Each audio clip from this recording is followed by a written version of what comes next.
Yes, yes. No, everything's going great. Yeah, I've never been richer in my entire life. I'm really glad you brought that up, and I'm really thankful that I have the ability to make so much money off of the internet. It's great, you know? A free internet for everyone to make money off of. what a great, what a, what a, what a wishful thought. Hello and welcome back, YouTubers, Mavericks alike, and just plain viewers. If you're watching this, then you might have noticed that I'm rich from the internet. Yay! But there might be some jealous people out there. Oh, don't you feel too jealous, ladies and gentlemen, because I was just playing pretend. This phone, it don't even turn on. This is an old S6. Yeah, so not exactly rich. I was playing pretend because this is exactly what's going to happen if net neutrality is stripped away. Now, I want to start off by saying the basic definitions of net neutrality as we have it right now. Of course, there's a lot more depth and detail to the laws that we have protecting our internet these days, but I'm going to break it down real simple for you. Basically, net neutrality recognizes all websites as equal. That means all of the websites, they get the same amount of bandwidth, the same amount of speeds, and they do not get preferential treatment. So that means they don't have to pay excessive amounts for faster internet speeds, which means we only pay for the internet. We don't pay for YouTube. We don't pay for Netflix. We pay for the internet. It doesn't matter what the internet is. It doesn't matter what it's used for. We're paying for the internet. So it makes sense, right? You plug into a cord to your computer, you sign on to Wi-Fi, and you can access any website you want without an extra charge. It's basically what you would get with cable if you had an all-access cable package that allowed you to see every channel. What it will become if net neutrality is stripped away is the cable packages that we have now, where you have to piece out every single website for a certain amount of money. Now that's really unfortunate, isn't it? Imagine paying $30 a month extra to watch YouTube. Oh, but there are some people out there who are extremely misguided. There are people out there who are extremely selfish too, who will say, no, I wrote a paper on net neutrality. No, you don't understand net neutrality. Net neutrality isn't available in other countries, and they have way better internet. In other countries, their countries are extremely smaller compared to America's size, and on top of that, there's also something called capitalism in this country as well. So in a lot of other countries, they don't have the same exact economy, they don't have the same exact laws, they don't have the same exact politics, they don't have lobbyists who are going to literally lobby for the ability to rip off people as much as possible. How would you like to see your internet basically become the equivalent of what we have on cable boxes? Oh, you want Showtime? That's going to be $10 extra. Oh, you want HBO? That's going to be $20 extra. You see what I'm saying, right? Oh, but Proto, you say. But Proto, they have packages that are discounted. They have packages that don't cost that much. Sure they do. You're absolutely right. And they have competition. And there's no questioning that those things do indeed exist. But there's just one tiny, small, little problem. Compared to paying for cable, most people pay much less for internet than they do for cable television.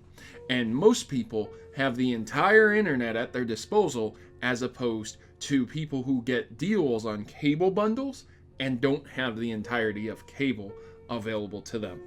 Basically, what I'm saying is, in my local area, yours might be slightly different, but it would cost around $100 to $150 to get every single cable channel you could get, satellite, DirecTV. These are the range and the spectrum of deals. I've seen it as low as $30 a month, but that doesn't include everything. And when you do the math, it's usually around $100 to $150 a month. Every month for all the cable television. Even the ones you don't use. So that might bring forth the argument that, oh hey, hang on a second, what if I only want to pay for the websites I use? I only use YouTube, Twitter, Facebook, Google and a few other websites like eBay and my email. Hey, this could be better. I could save a lot of money, and then people start getting excited. Except that you don't know how much they're going to charge for those websites. Imagine paying literally the same amount of money for internet now you pay, but only having access to those websites, because every other website is going to be throttled to the point where it will take you 1 to 2 minutes to load them in.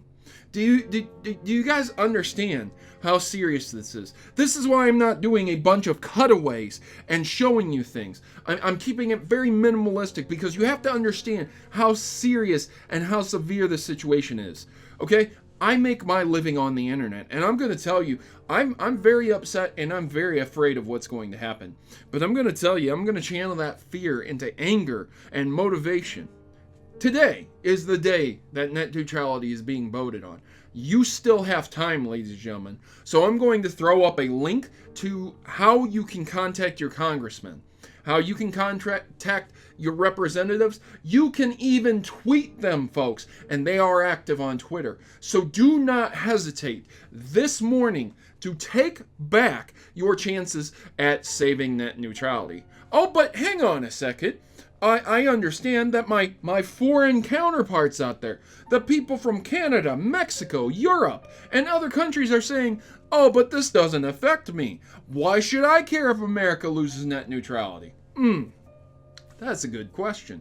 And let me answer that with one simple answer. A lot of content creators, a lot of people who run businesses and websites, they do so from America. If you literally can't load up your own website, then you're not going to continue your business. And this really gravely affects children and young people who don't have the money to pay extra for that internet. I mean, think about it right now. How many times as a kid have you said, hey, I would love to get this, I would love to play this, but my parents can't afford it?